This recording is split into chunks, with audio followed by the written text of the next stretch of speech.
Hello বন্ধুরা, আসসালামু আলাইকুম। আমি জহিরুল ইসলাম রিয়েলটি স্পোর্টস চ্যানেলের পক্ষ থেকে সবাইকে জানাচ্ছি শুভেচ্ছা ও স্বাগতম। বন্ধুরা, আজকে তোমাদের সামনে খুব গুরুত্বপূর্ণ একটি ভিডিও নিয়ে আমি হাজির হলাম। অর্থাৎ আমরা আজকে শিখব কিভাবে একটি জমির ক্ষেত্রফল নির্ণয় করতে হয়, অর্থাৎ একটি জমির মধ্যে কত শতাংশ জায়গা বিদ্যমান বা কত কাঠা জায়গা বিদ্যমান সেটা আমরা খুব সহজেই আজকের ভিডিওর মাধ্যমে শিখতে পারবো। তো কিভাবে জমি মাপতে হয় সেই বিষয়টা যদি তোমার জানার ইচ্ছা থাকে তাহলে অবশ্যই তোমাদেরকে পুরো ভিডিওটা না টেনে পুরোপুরি দেখতে হবে। তো বন্ধুরা, আমরা জমিগুলো আমাদের বিভিন্ন মাপের হয়ে থাকে, 3 কোণা বিশিষ্ট, 4 কোণা বিশিষ্ট, 5 কোণা বিশিষ্ট অথবা গোলাকার বিভিন্ন ধরনের হয়ে থাকে।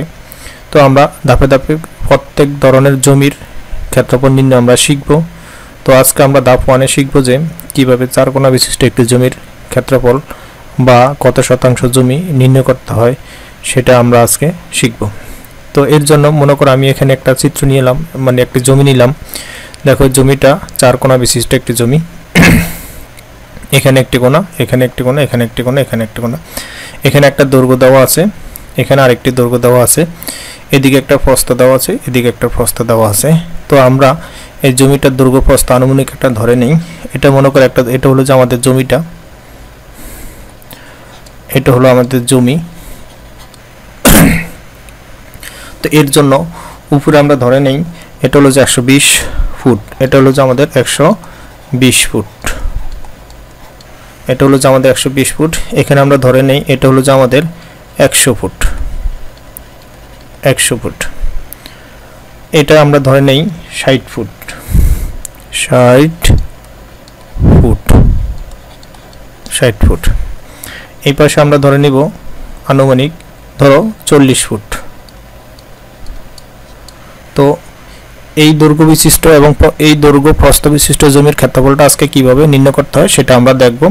আর এটা যদি অনুসরণ করো এই ধরনের যে কোনো 4 কোণা বিশিষ্ট যে কোনো জমি তুমি দৈর্ঘ্য প্রস্থ সহজে নির্ণয় করতে পারবা। তো আমাদের প্রথমে করতে হবে যে গড় দৈর্ঘ্য নির্ণয় করতে হবে। এখানে আমরা লিখব যে গড় দৈর্ঘ্য। গড় দৈর্ঘ্য নির্ণয়ের জন্য আমাদের যে সূত্রটা ব্যবহার করতে হবে, অর্থাৎ এখানে এই যে আমাদের এখানে এই যে 120 ফুট এবং 100 ফুট এই দুইটা দৈর্ঘ্য আমাদের যোগ করতে হবে। তো এর জন্য আমরা এখানে একটা ব্র্যাকেট দিব। এখানে 120 ফুট যোগ 100 ফুট এই দুইটা আমরা যোগ করব।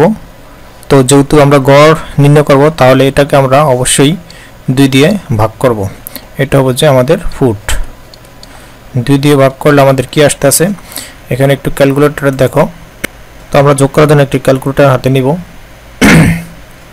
এতে আমরা লিখব যে 120 ফিট যোগ 100 ফিট এই দুইটা যোগ করলে আসতেছে যে আমাদের এখানে আসতেছে যে আমাদের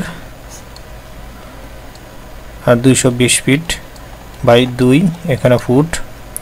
এখানে দুইটা যদি আমরা ভাগ করি তাহলে এই 220 যদি আমরা 2 দিয়ে ভাগ করি, এখানে ক্যালকুলেটরে দেখো 220 যদি আমরা ভাগ 2 দেই তাহলে আসতেছে যে আমাদের 110। তাহলে এখানে টোটাল ফলাফল হলো যে আমাদের 110 ফুট। এটা হলো যে আমাদের গড় দৈর্ঘ্য। এখানে এটা হলো যে আমাদের গড় দৈর্ঘ্য। তারপরে এখানে আমরা আবার গড় প্রস্থ বের করি। গড় প্রস্থ, গড় প্রস্থ একটু বের করি। দেখো এখানে দেওয়া আছে 60 ফিট প্রস্থ, এখানে দেওয়া আছে আমাদের 40 ফিট। তাহলে আমরা এই দুইটা বের করব। তাহলে এখানে আমরা প্রথমে লিখব যে 60 ফুট যোগ আর লিখব 40 ফুট। 40 ফুট এটাকে ভাগ করব আমরা 2 দিয়ে, এখানে লিখব যে আমরা ফুট। তো এটাকে আমরা ভাগ করার জন্য একইভাবে আমরা ক্যালকুলেটর ব্যবহার করতে পারি। এখানে খুব ছোট ফিগার দেখে আমাদের ক্যালকুলেটর প্রয়োজন না হইলেও চলে। যখন নাকি তোমরা জমিটা মাপতে যাবে সেখানে আরও বড় ধরনের কোনো ফুট আসতে পারে, এই জন্য অবশ্যই ক্যালকুলেটর ব্যবহার করবা যাতে ভুল না হয়। তাহলে 60 ফুট যোগ 40 ফুট হলো যে আমাদের 100 ফুট। এখানে হলো যে আমাদের 100 ফুট। তাহলে এখানে যদি আমরা 100 ফুট লিখি, এখানে 100 ভাগ 2 এটা হলো যে ফুট, সমান সমান এটা হলো যে আমাদের ভাগ করলে 50 ফুট, অর্থাৎ গড় প্রস্থ হলো যে 50 ফুট এবং গড় দৈর্ঘ্য হলো যে আমাদের 110 ফুট। এখন আমরা জমির ক্ষেত্রফলটা আমরা নির্ণয় করব। সুতরাং এখানে লিখব যে সুতরাং জমির ক্ষেত্রফল, এখানে আমরা লিখব সুতরাং জমির ক্ষেত্রফল, এখানে আমরা জমির ক্ষেত্রফল লিখব। তো জমির ক্ষেত্রফলটা হবে যে আমাদের দৈর্ঘ্য এবং প্রস্থ, গড় দৈর্ঘ্য এবং গড় প্রস্থ গুণ দিব আমরা। তো এখানে আমরা লিখব যে গড় দৈর্ঘ্য ছিল আমাদের 110 ফুট এবং গড় প্রস্থ ছিল আমাদের 50 ফুট। তো এখানে দুইটা যদি আমরা গুণ করি এটা হয়ে যাবে আমাদের বর্গ ফুট।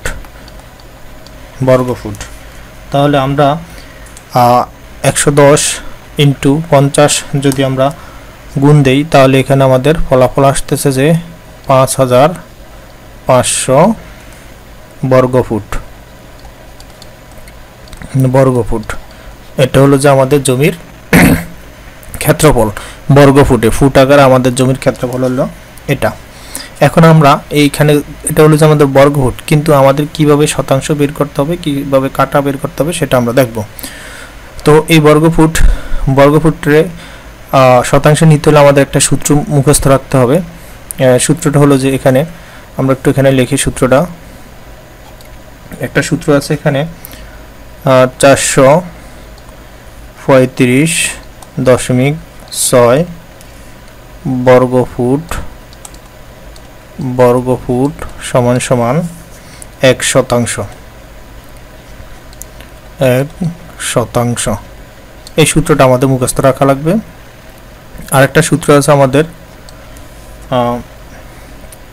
720 বর্গফুট সমান সমান 1 কাঠা। তো বন্ধুরা তোমাদের এই দুইটা সূত্র মুখস্থ রাখা লাগবে আমাদের শতাংশ এবং কাটা বের করার জন্য। এখন দেখো আমাদের এই যে বর্গফুট টোটাল হলো যে আমাদের জমির ক্ষেত্রফল হলো যে এটা। তাহলে আমরা জমির ক্ষেত্রফল এবার আমরা বের করব যে জমির পরিমাণ। সুতরাং এখানে লিখব যে সুতরাং জমির এখানে লিখব আমরা সুতরাং জমির পরিমাণ, এখানে লিখব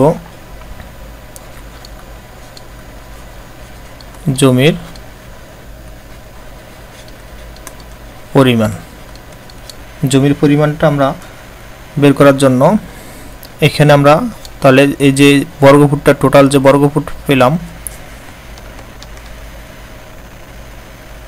এখানে আমরা 5500 যে বর্গফুট এটাকে আমরা ভাগ করব।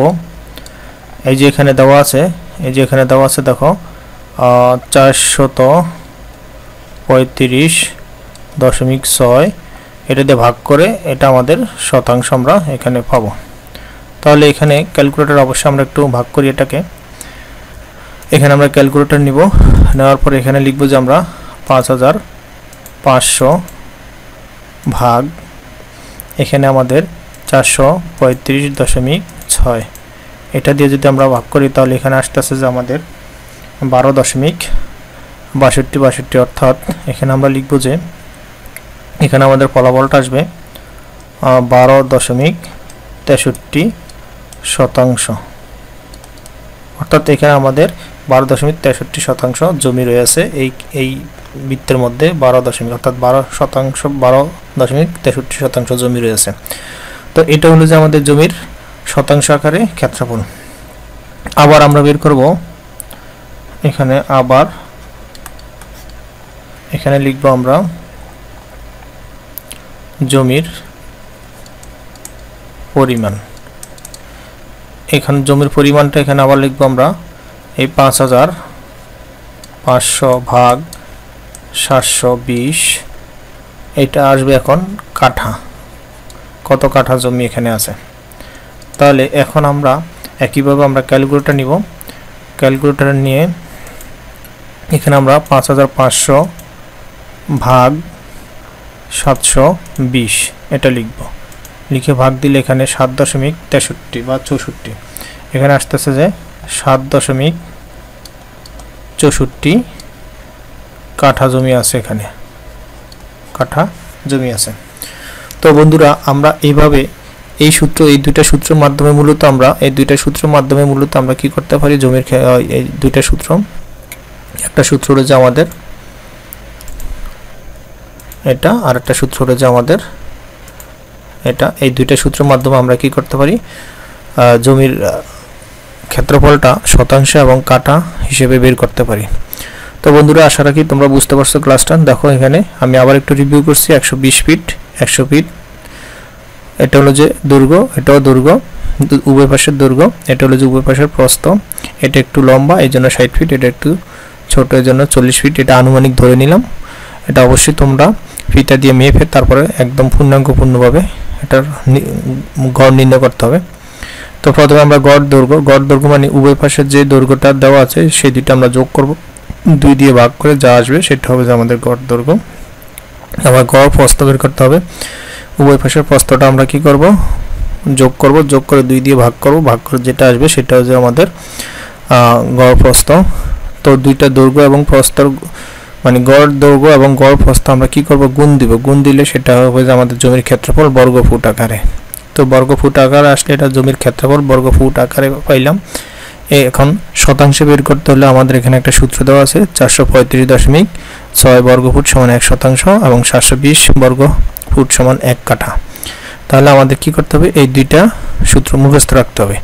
তাহলে আমরা জমির যে পরিমাণটা পাইলাম, এই জমির পরিমাণটাকে আমরা এই যে শতাংশের যে সূত্র এটা দিয়ে ভাগ করলে আমাদের এখানে দেখা যায় 12 শতাংশ জমি রয়েছে, 12.63 শতাংশ জমি রয়েছে।